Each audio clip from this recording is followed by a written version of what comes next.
Tantangan ekologis.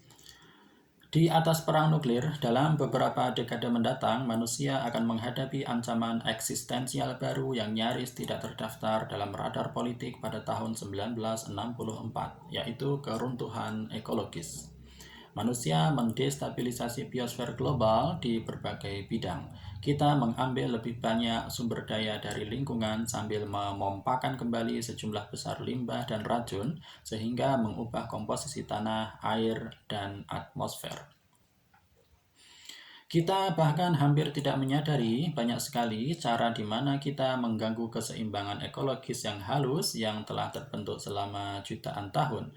Pertimbangkan misalnya penggunaan fosfor sebagai pupuk. Dalam jumlah kecil itu adalah nutrisi penting untuk pertumbuhan tanaman, tetapi dalam jumlah yang berlebihan itu menjadi beracun. Industri pertanian modern didasarkan pada pemupukan ladang secara artifisial dengan banyak fosfor, tetapi kemudian limbah pertanian dengan kadar fosfor tinggi itu meracuni sungai, danau, dan lautan dengan banyak dampak yang menghancurkan kehidupan laut. Seorang petani yang menanam jagung di Loa mungkin dengan demikian secara tidak sengaja membunuh ikan di Teluk Meksiko. Sebagai hasil dari aktivitas tersebut, habitat terdegradasi, hewan dan tumbuhan menjadi punah, dan seluruh ekosistem seperti Great Barrier Reef Australia dan hutan hujan Amazon mungkin hancur. Selama ribuan tahun, Homo sapiens berperilaku sebagai pembunuh berantai ekologis. Sekarang itu berubah menjadi pembantaian massal ekologis. Jika kita melanjutkan apa yang kita lakukan sekarang, itu akan menyebabkan tidak hanya pemusnahan sebagian besar dari semua bentuk kehidupan, tetapi juga bisa melemahkan fondasi peradaban manusia. Yang paling mengancam adalah prospek perubahan iklim. Manusia telah ada selama ratusan ribu tahun dan telah melewati banyak zaman es dan sedikit periode hangat. Namun pertanian, kota, dan masyarakat yang kompleks baru ada selama tidak lebih dari 10.000 tahun. Selama periode ini yang dikenal sebagai Holocene, iklim bumi relatif stabil. Setiap penyimpangan dari standar Holocene akan menghadirkan masyarakat dengan tantangan besar yang belum pernah mereka temui sebelumnya. Ini akan menjadi seperti melakukan percobaan terbuka pada miliaran babi Guinea manusia. Bahkan jika peradaban manusia akhirnya beradaptasi dengan kondisi baru, siapa yang tahu berapa banyak korban yang mungkin binasa dalam proses adaptasi itu. Percobaan menakutkan ini telah dimulai. Tidak seperti perang nuklir yang potensial terjadi di masa depan, perubahan iklim adalah kenyataan saat ini. Ada konsensus ilmiah bahwa aktivitas manusia, khususnya emisi gas rumah kaca seperti karbon dioksida, menyebabkan iklim bumi berubah pada tingkat yang menakutkan. Tidak ada yang tahu persis berapa banyak korban karbon dioksida yang dapat terus kita pompa ke atmosfer tanpa memicu bencana yang tak dapat dibalikkan. Tapi prediksi ilmiah terbaik kita menunjukkan bahwa kecuali kita secara dramatis mengurangi emisi gas rumah kaca dalam 20 tahun ke depan, suhu global rata-rata akan meningkat lebih dari 22 derajat Celcius. Mengakibatkan meluasnya padang pasir, hilangnya lapisan es, naiknya air pasang, dan cuaca ekstrim seperti badai dan topan semakin sering terjadi. Perubahan ini pada gilirannya akan mengganggu produksi pertanian, membanjiri kota, membuat sebagian besar dunia tidak bisa dihuni, dan mengirim ratusan juta pengungsi untuk mencari rumah baru. Selain itu, kita dengan cepat mendekati jumlah titik kritis, di mana bahkan penurunan dramatis dalam emisi gas rumah kaca tidak akan cukup untuk membalikkan tren dan menghindari tragedi di seluruh dunia. Misalnya, ketika pemanasan global melelehkan lapisan es kutub, lebih sedikit sinar matahari dipantulkan kembali dari planet bumi ke angkasa luar.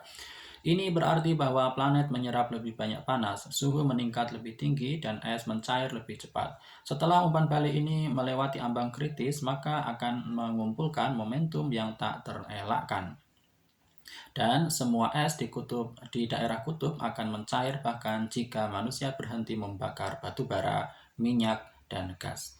Oleh karena itu, tidak cukup bahwa kita mengenali bahaya yang kita hadapi, sangat penting bahwa kita benar-benar melakukan sesuatu sekarang.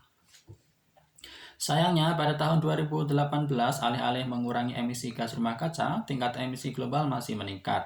Kemanusiaan hanya memiliki sedikit waktu tersisa untuk menyapih diri dari bahan bakar fosil. Kita harus masuk rehab hari ini, bukan tahun depan atau bulan depan, tapi hari ini. Halo, saya Homo sapien dan saya adalah pecandu bahan bakar fosil. Di mana kecocokan nasionalisme dengan gambaran yang mengkhawatirkan ini? Adakah seorang nasionalis yang punya jawaban terhadap ancaman ekologis? Mungkinkah bangsa manapun, betapapun kuatnya, bisa menghentikan pemanasan global secara sendiri-sendiri? Masing-masing negara tentu saja dapat mengadopsi berbagai kebijakan hijau, banyak di antara yang membuat ekonomi membaik dan juga lingkungan. Pemerintah dapat mengenakan pajak emisi karbon, menambah biaya eksternalitas terhadap harga minyak dan gas, mengadopsi peraturan lingkungan yang lebih kuat, memotong subsidi untuk industri pencemaran, dan mendorong peralihan ke energi terbarukan. Mereka juga dapat menginvestasikan lebih banyak uang dalam meneliti dan mengembangkan teknologi ramah lingkungan yang revolusioner, semacam proyek Manhattan yang bersifat ekologis. Mesin pembakaran internal akan berterima kasih untuk banyak kemajuan dalam 150 tahun terakhir. Tetapi jika kita ingin menjaga lingkungan fisik dan ekonomi yang stabil, maka sekarang harus dihentikan dan diganti oleh teknologi baru yang tidak membakar bahan bakar fosil. Terobosan teknologi dapat membantu di banyak bidang lain selain energi. Pertimbangkan, misalnya, potensi pengembangan daging bersih.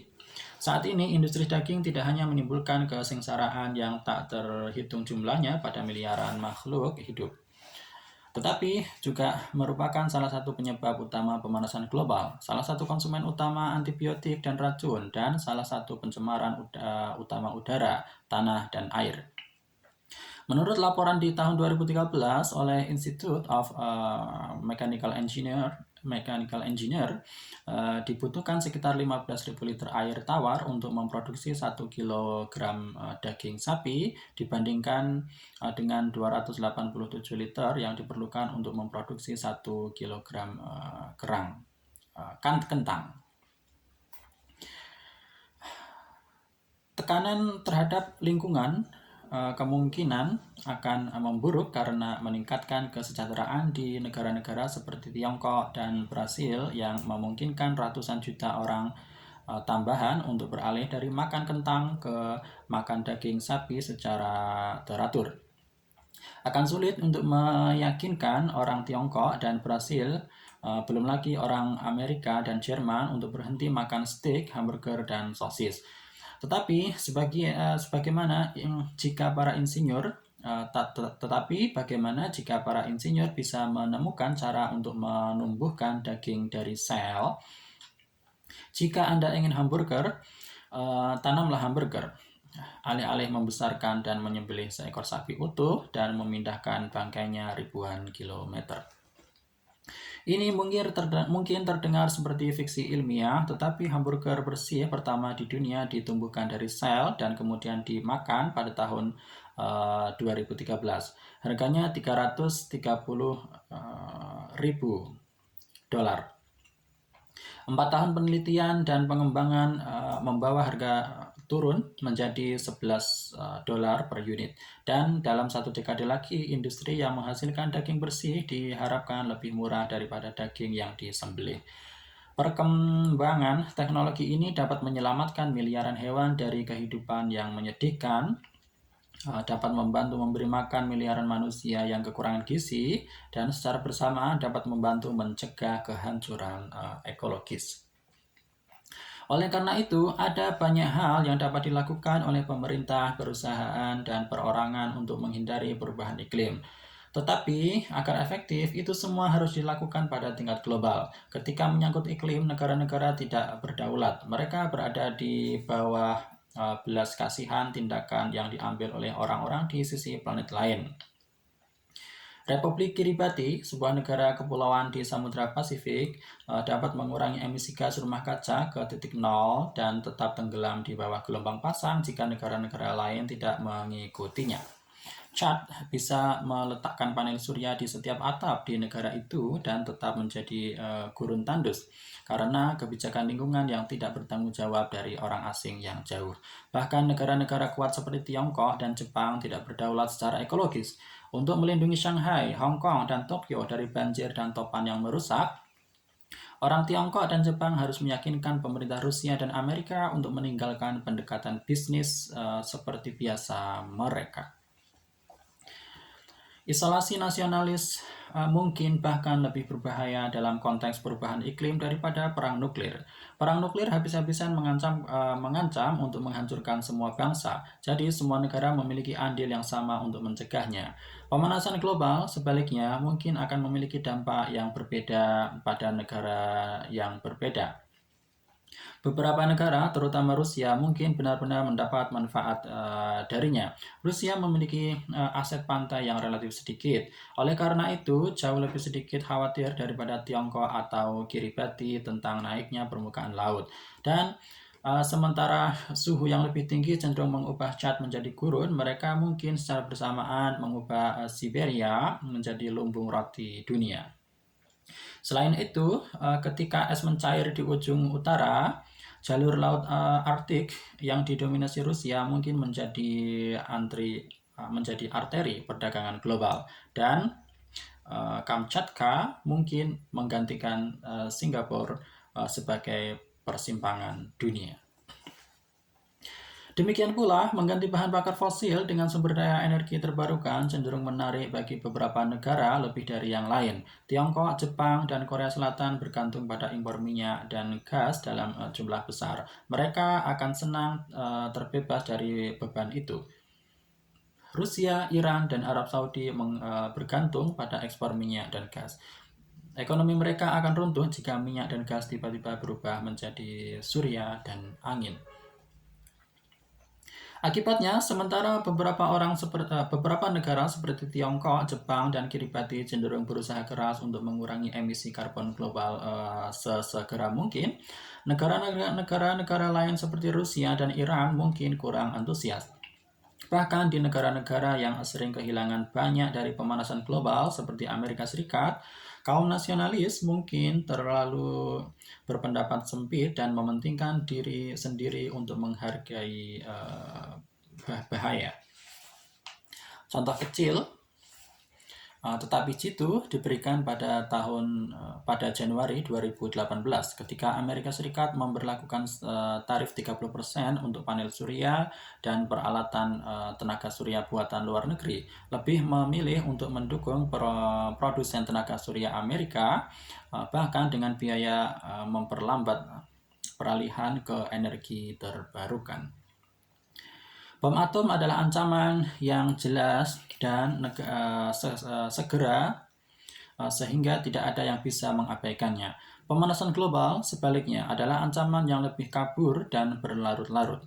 Oleh karena itu, bila mana pertimbangan lingkungan jangka panjang menuntut pengorbanan jangka pendek yang menyakitkan, kaum nasionalis mungkin tergoda untuk segera mendahulukan kepentingan nasional dan meyakinkan diri mereka sendiri bahwa mereka dapat mengkhawatirkan lingkungan di kemudian hari atau hanya menyerahkannya kepada orang lain.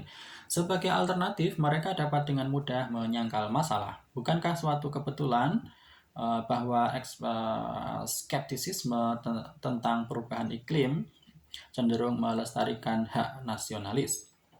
Anda jarang melihat sosialis sayap kiri mentweet bahwa perubahan iklim adalah hoax orang Tiongkok. Karena tidak ada jawaban nasional untuk masalah pemanasan global, beberapa politisi nasionalis lebih suka percaya bahwa masalah itu tidak ada.